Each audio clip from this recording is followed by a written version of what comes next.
Has capitalism failed, and what could we replace it with?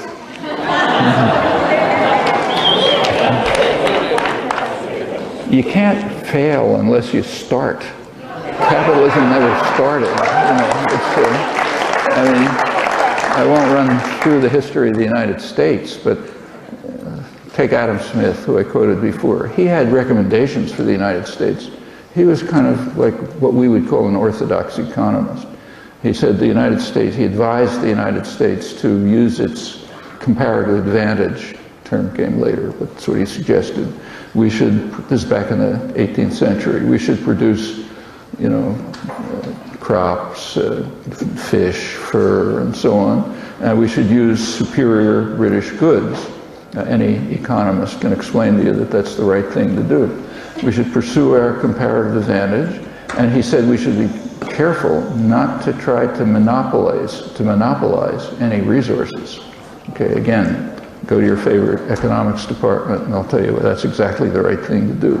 Well, if the United States had followed those principles, yeah, we'd be, the scattered population here would be exporting fish and fur. You know?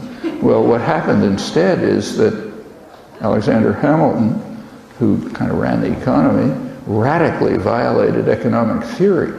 He imposed extremely high tariffs to keep out superior British goods. Therefore, we could start a textile industry with all the, you know, what flows out of that. Later, a steel industry, keep out superior British steel, and so on. And that went on until the mid-20th century. At that point, the United States was so far ahead of everyone else that it was happy to have, you know, free trade on a level playing field, but not really free trade because the government is up to its neck in creating high-tech industry. The reason you have the internet and computers and all that stuff is because of places like where I work, you know, under Pentagon contracts. That's where they develop the economy of the future.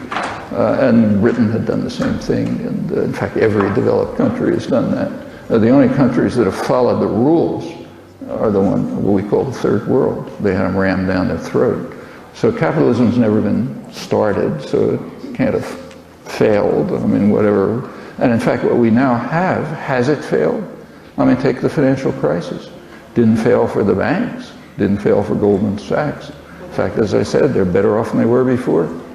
It failed for everybody else, but okay, that's a different problem. And what should we replace it with? Well, you know, replace it with a free society, which means that it should be a democratic society in which there's control over all institutions by the people involved in them, the workplace, communities, and so on. That's an alternative.